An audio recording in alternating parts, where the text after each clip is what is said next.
That's what I think. So, I actually want to tie this back to something we've talked about on a few occasions. You guys might remember the rules of Roz's state, like my not I guess not my ANCAP state necessarily, but like basically it's like pretty laissez-faire. But then when you do things that harm other people, then it gets a little bit difficult. But however, one of the main points of it was prison reform. I think prison reform is a big thing. I don't think we can just abolish prisons. That's not practical at all. But I think we should rehabilitation. I feel like it kind of depends on the case. Like obviously, if someone like does recreational marijuana or someone steals from a shop, I don't think you should get like 40 years for that. And I guess that is technically possible with our justice system. I'm saying is why interfere? What- Because any decision we make, we cannot truly analyze it enough to know if we made the right decision. There's infinite variables in anything we do.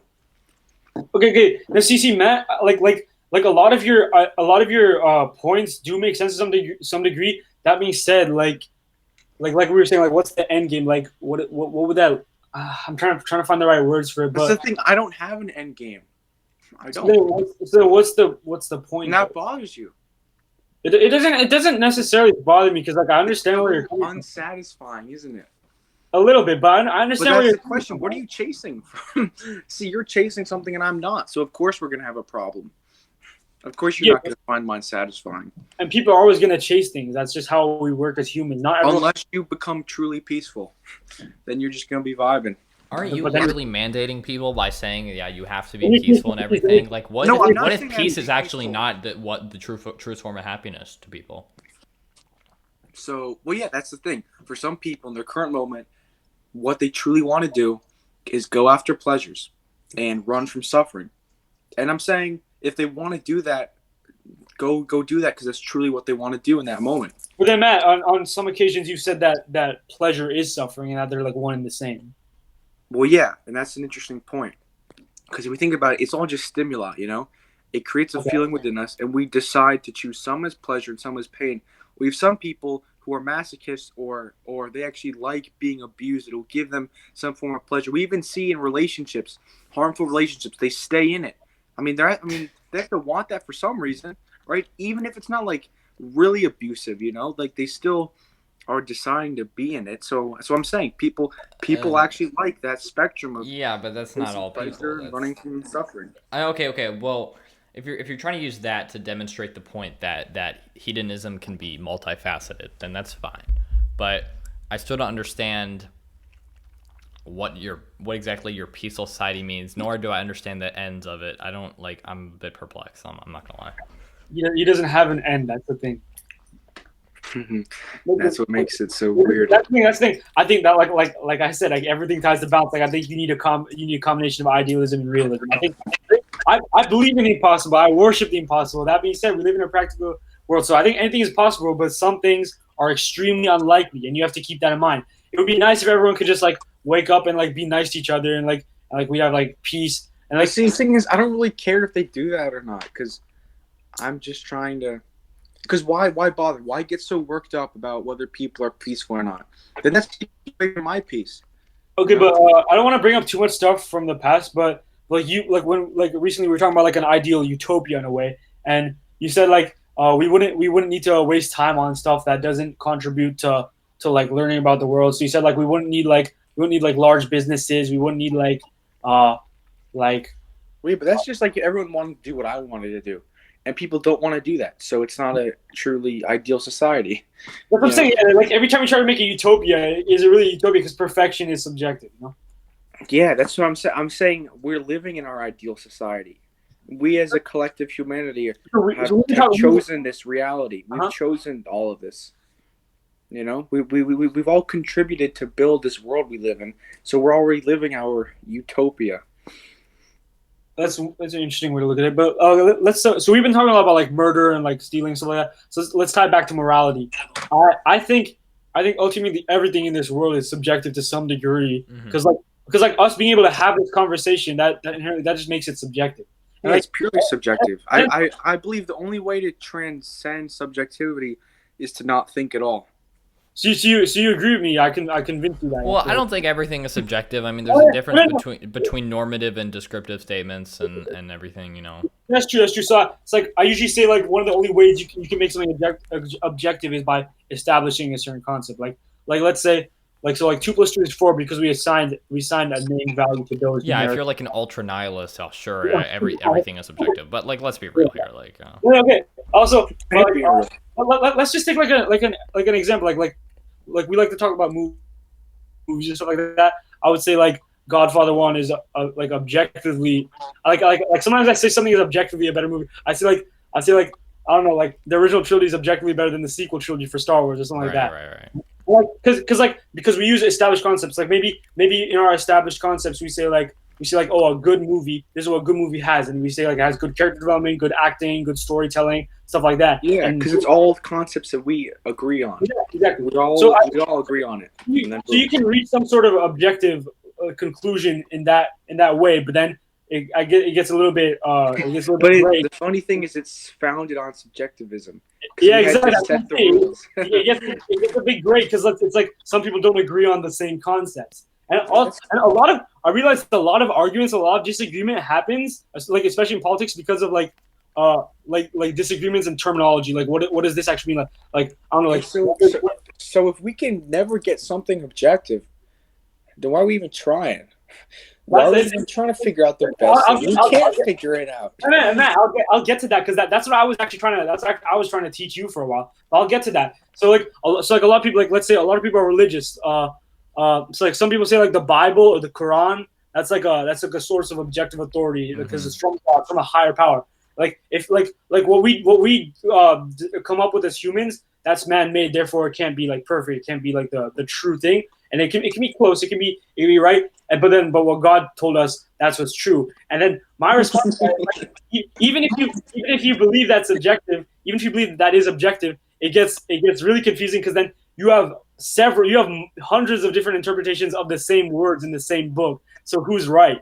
Because like there are many Christians that disagree with each other. They all read the Bible. There are many Muslims that like a radical Sunni would almost never see eye to eye with a radical Shia, at least in a lot of regards. Like they believe in there's like Allah is God and that Muhammad is the messenger of Allah. They believe in that. But like they're like how they implement certain Quranic verses and how they implement public policy and stuff like that, they wouldn't see eye to eye on that. So who's right? Because even something that's supposed to be a source of objective authority, it inevitably becomes subjective. So that's what I'm saying. Like it's really hard to reach objectivity. It's really hard.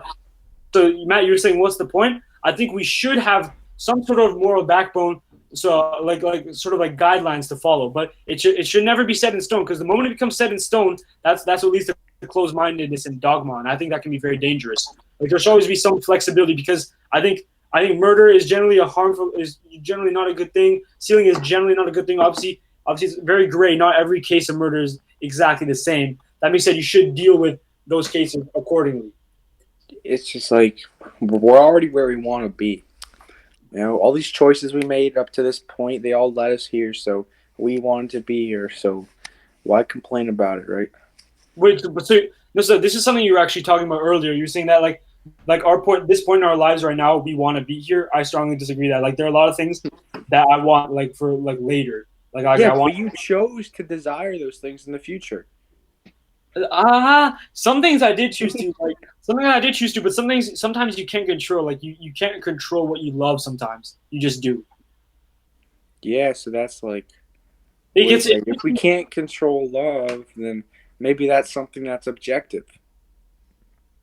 No. I mean, because we can't. Matt, like well, emotions with it. We can't go subjective. Listen, I'm not really into this nominal stuff. Like, who like cares all things about the definition or what we like say? all things, it depends on the person for all things. So like I don't know. It's hard to say. Like, can we truly stop loving someone? Can we consciously be like, I'm not gonna love that person anymore, and we go through this? It really depends on the person, and I don't know. I mean, if you ask me, I would say if you really do love someone, you can't just stop loving them. I totally disagree. Kind of like I actually think that like if your volition can culminate and you can do whatever you want. I don't know. Yeah, I believe you can convert, we can transform that love. Which is you recently disagree with my notion of like love and like. I disagree that it's like impossible to like lose some desire if you're really fixated on it. Like I actually think you can just do whatever you want if you're really, really focused.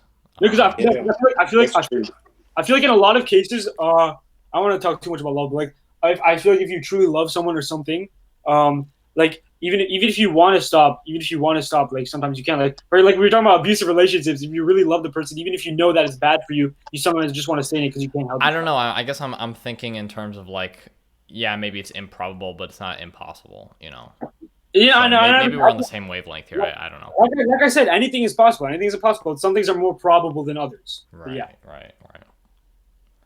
Well, for all I know, I could wake up and find out that you all were concepts in my head, and the whole thing was just a dream. Or maybe we're all part of like some collective conscience. Maybe we're somebody else's simulation. Who knows? It's all possible, but we have to think about what makes most sense. What we do know is that we have government, we have certain established concepts, and we know that like people die, or at least they're not always physically in this world, and that's why we try to do things in the best interest of people in this world.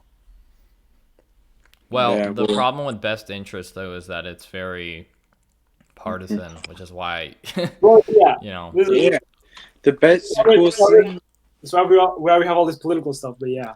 Yeah, I know. Yeah. How do we know what's truly good for us? How do you know what's good for you? Because all the information you're using to base off of what's good for you is in the past, and you're trying to get to something in the future, and you have no idea if what you're going to do to get it is going to get you what you want. Well, that's just where most hedonism stems from, I guess. No, that's true, man. But so like, do we really know what's good? Do we really know what's right? Like those right and wrong, good and bad, those are concepts that we make up in our minds. That's something I say a lot. That being said, I feel like I'm saying, like it's all relative. Like I feel like people living is better than people being murdered, or like people being respectful and people tolerating each other is better than people judging and hating on each other for no reason. Yeah, well, I think an interesting concept is like, what's the one emotion that all other emotions stem from? You know, like what's that original feeling? You know, I don't think there's an answer to that, because I think a lot of emotions are very like they all like. I mean, I guess I would probably say, I don't know, just to give an answer to Matt's question, it'd probably be expectations. If I could say one thing. As a feeling, yeah, because I think your expectations dominate exactly what you think and exactly what you're conditioned to. Because you know, I mean, just think about it. Like, I'm not sure I get that. Like, I feel like you can connect certain emotions to each other, but I don't think you can find like a one that like all that like. Well, no, I know, Matt. It's a very loaded question Matt asked, but it's still, if I had to give one response, I would say it's expectations. I mean, if you're talking about emotions that are connected, we would say that like.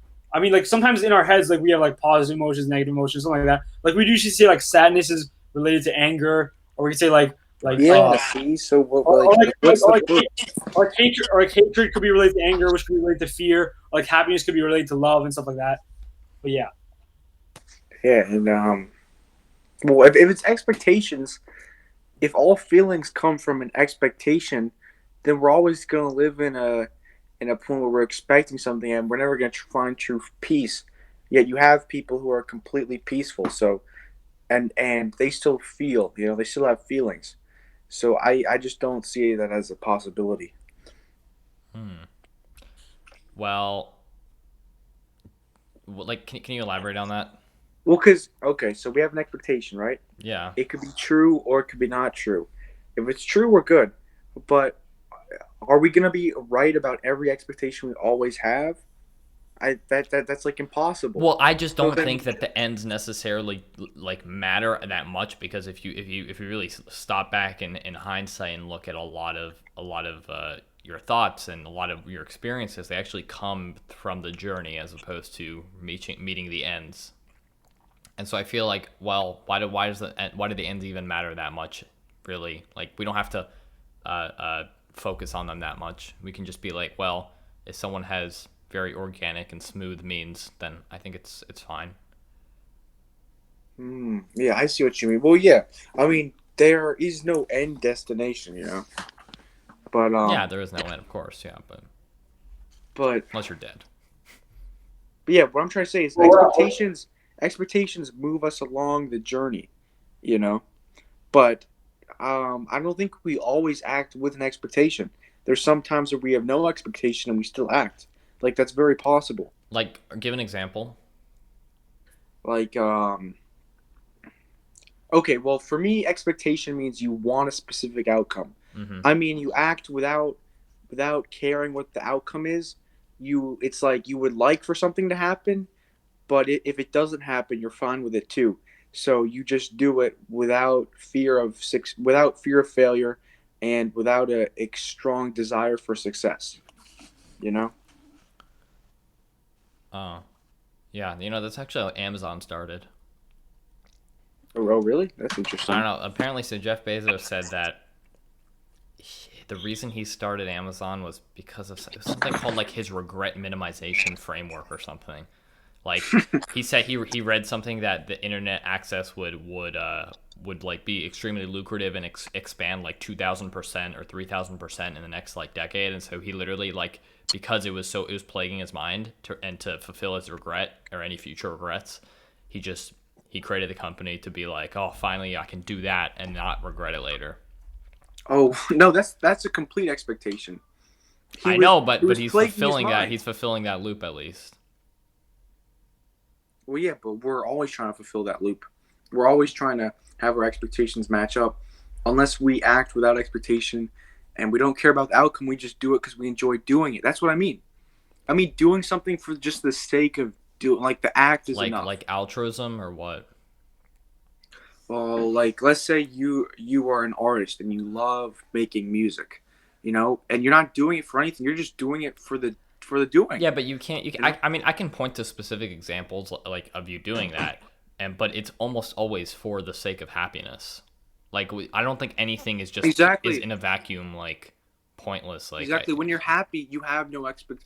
That's the thing. Happiness is the complete end, right? That's what we're saying. Like you don't ever ask someone why, like why are you being happy?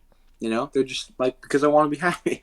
Like they can't give you an answer to that. I know now. That's why I said expectations are probably the main thing that dictate that, because if you really think Yeah. about it, go to someone who's happy. Usually their expectations are like pretty malleable, and they kind of just do whatever. And it's not like I feel like you can point to very few happy people and they'll be like, I do this for a living and that's why I'm the happiest. Like, no, they're just like, actually, it's true. If you look at their mindset, like the way they think. Yeah, they have less expectations than most people do. That's what. Yeah. So maybe the expectations are bane. It's what's causing a lot of our problems. Because when like the justice system, we're like expecting, okay, we do this, it's gonna be better. We're gonna stop all this awful stuff. Right. And like, is that really gonna even happen? And if it did happen, would we even feel better? Um. Well, in the case of the justice system, it's kind of like we often acknowledge that there are a lot of problems we can't solve. Maybe not in this generation, maybe not in the next, maybe never. But we can still try to make things better. We can try to reduce poverty. We can try to reduce crime and stuff like that. Yeah, it's just about finding the best way. Well, But let's not go into a loop, please. No, let's not do what we did, right? Well, what was the original prompt today? Oh yeah, how do you like maintain like homeostasis basically in your life or whatever with habitual kind of, I don't know. Well, could I just first like Yeah. a minute or two give what I absolutely think is the way to get that ideal life? Sure. So yeah, as you're talking about expectation, we have an expectation. If it doesn't work out, we're unhappy. If it does work out, then we're happy. That's kind of how we operate. But there's something fundamentally flawed with that, as in we're always trying to go away from the pain and we're always trying to go towards the pleasure. And we all have different views on what pain and pleasure is. I'm saying we can just transcend that by losing the expectation, having things come and go, and we achieve this state of peace that's not dependent on anything in the world, and then we're gonna always, be happy, I guess. Like okay, like say how you would kind of apply well, first you have to watch your mind. You gotta look at every expectation you have. You gotta figure out, okay, why am I having this expectation, and then it's just a learning. It's unlearning of expectations, you know?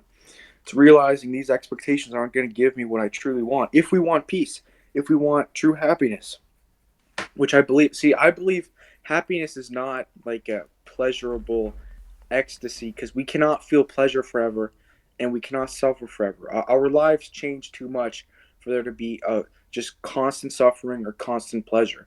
So I'm saying it's more of the acceptance which gets us what we truly want. I think that's actually a good point. Also, there's this interesting quote I heard recently. It was, "Success is getting what you want, and happiness is wanting what you get." And I was thinking about that. And I'm like, yeah, I guess that makes a lot of sense, you know? Because I mean, like me, like like I said, I like balance and all that stuff. So I think you should focus on like deeper meaning and the soul and like your relationships with other people. But it's perfectly reasonable, and understandable to care about money and maybe cars and houses and stuff like that. Like for me anyway, like I wanna be rich. I wanna have a nice car. I wanna have a nice house and stuff like that. But if I don't have like friends in my life and I'm like lonely, then all that stuff means nothing. Yeah, pretty crazy. Well, yeah, I guess it's just whatever's important to you, and how you're able to personally What I get mean that is fulfilled. like, what I mean is if we did experiment, where like we like take 10 people and we're like, okay, your job for the next 10 years is to remove all expectation, all desire, and try to achieve peace throughout your whole life. And then we get another 10 people and we're like, do whatever you want. If you want to get that Gucci sweatshirt or if you want to get that model girlfriend, go do that. And we see where they're at and we have them take a test on happiness and we compare it. I feel like the first group they would be feeling a lot better than the other group. And I fully agree with that. I think that's quite obvious. Wait, which group? You mean the second group, right? No, the first group, second group would always be chasing something. It would never be enough for them. That's what I'm saying. They would be like Oh, That's they not would like get this one car. They'd be like, "Oh my god, I love this car." But then 3 weeks, like a month yeah, later, but what are if they the still first gonna group be is freaking out so about that? content? What if the first group is so content that they just get bored? Like, See, that's the thing. The only reason we would get bored is if we had an expectation. If we were like, "Man, being happy should be better than this, dude. I want to go do something," okay, and then we I know do what you mean. something, and then we're on this quest again of trying to get something we're never gonna really find. that's the interesting and somewhat dangerous thing about materialism. Like, there's no limit to it. Like, how much Yeah, money is enough? there's no limit to desire, dude. That's why I think materialism, it makes sense because, like, from what we can tell, we have one lifetime as our. You can argue that we have reincarnation or the afterlife, and fine, maybe some of that's true to some extent. But what we do know is that, like, ourselves, like this physical form, we only have one lifetime, and life goes by in a blink of an eye. So it makes sense to enjoy material possessions and stuff like that, but you should keep it in check. You know, like, you should balance it out. That's what I'm saying. Yeah, but the only reason you want these material things is because you have an expectation of what they're going to give you. Look at people who literally get everything they want. Then they don't want it anymore. Like, like, okay, let's say we get the car we want. A month later, are we still going to be freaking out about the car we have? Like, do we ever see someone, they've had this car for 20 years and they're still being like, oh my God, this car is fucking amazing.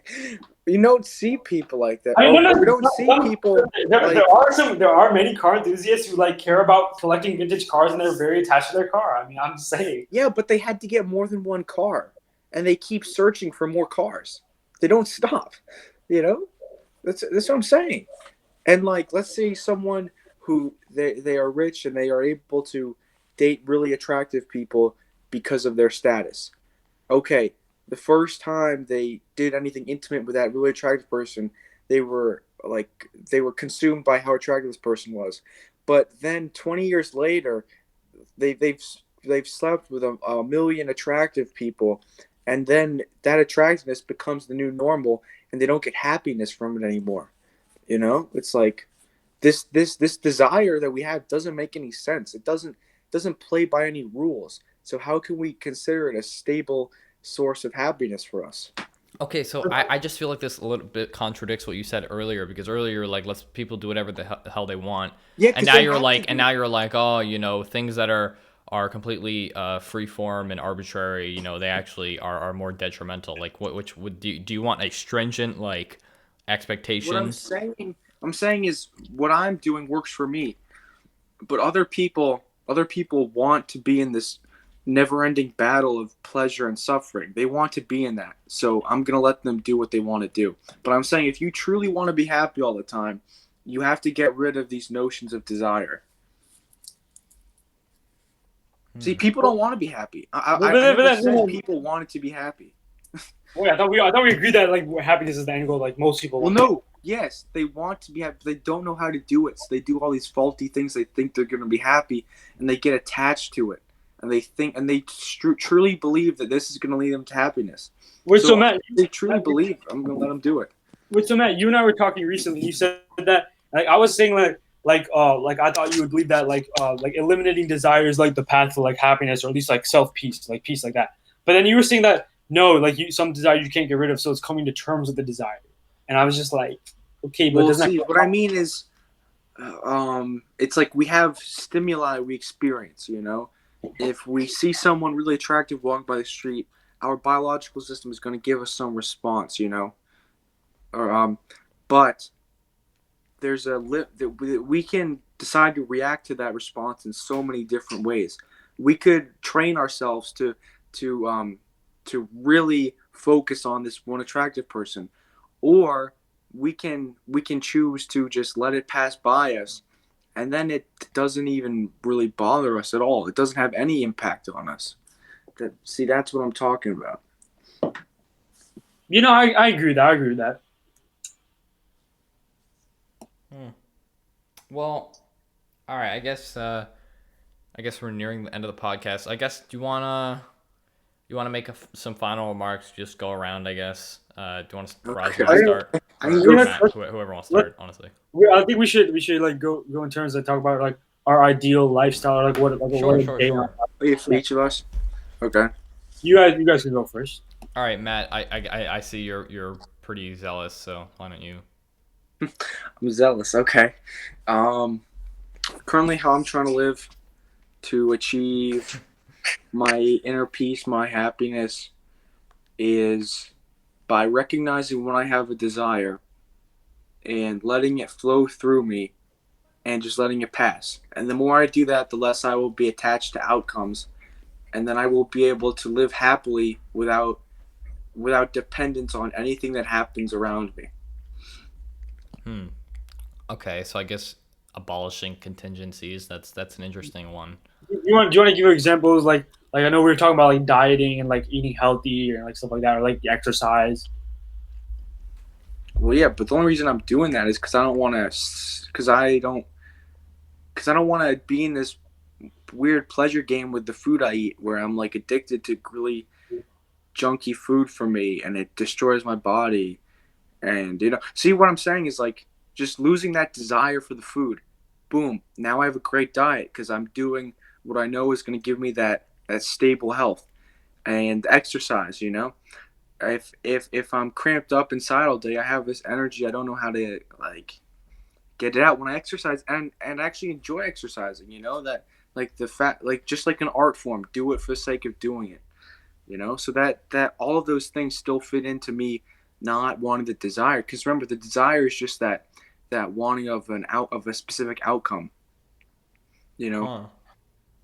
Okay. Yeah. Okay, that makes sense. I guess for me personally, I just think it comes from diversification of different practices. I think that's pretty important because I tend to get pretty, I don't know, I get too content, and then I definitely like spiral into things, kind of overdo it. So I guess I need to like diversify things.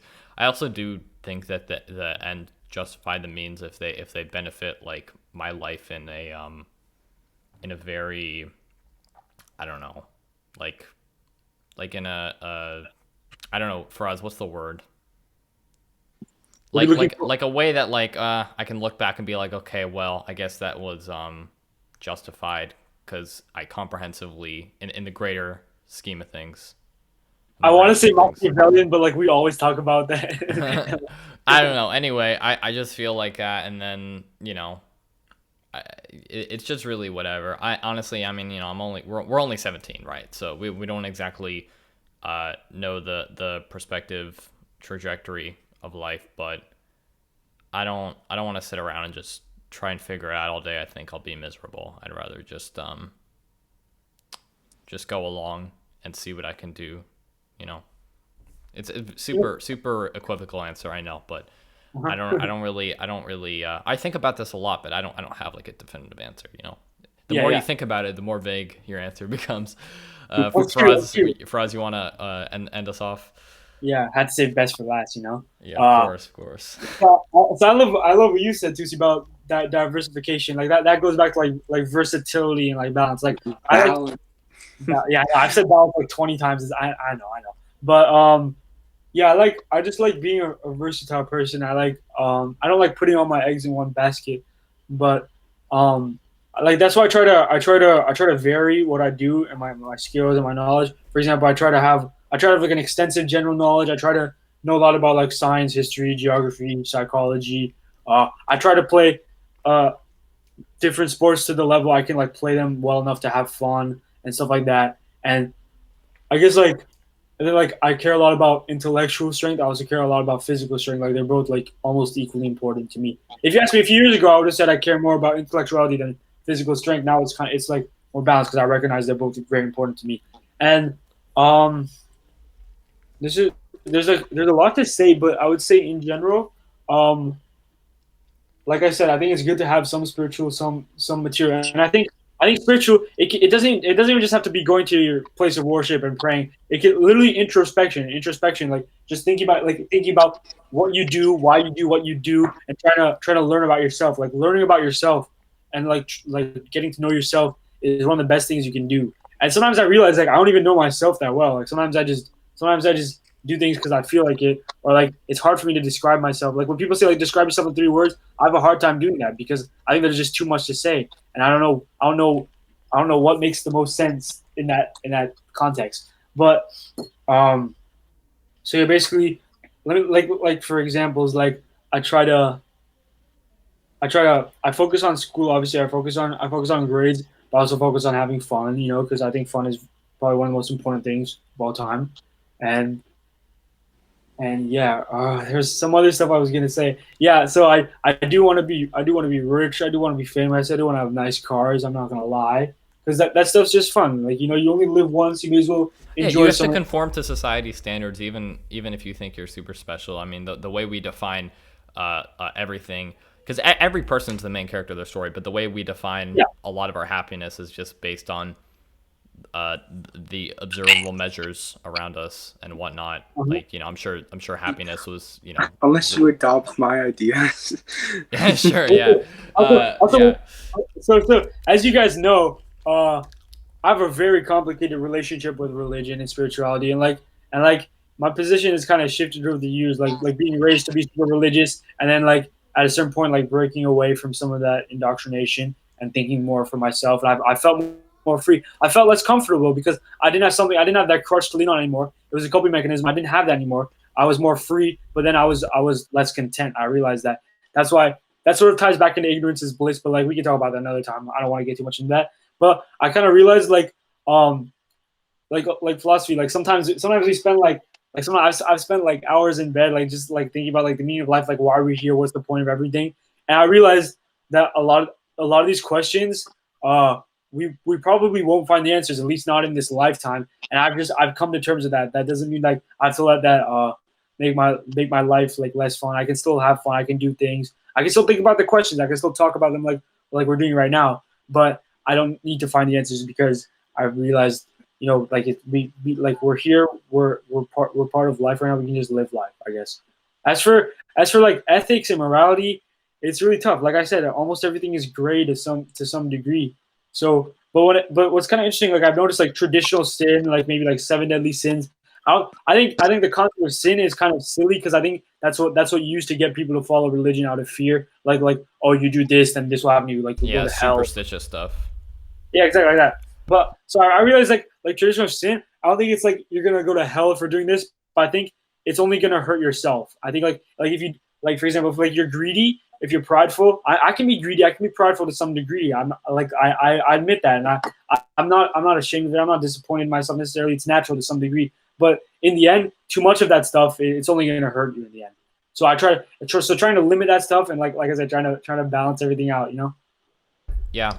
Man, that was the longest personal philosophy I've ever heard. That's what I was gonna say. That's why they call our brain the gray matter, right?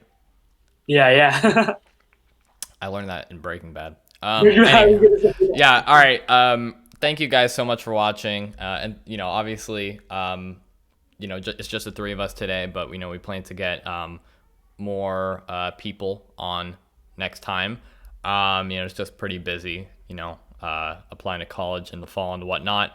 Matt is definitely going to be, joining us prospectively. We're definitely excited about that. So yeah, we appreciate all the listeners and whatnot. And anything you guys want to say before we go? Goodbye for now. Peace out. Peace out. See you guys. Take care.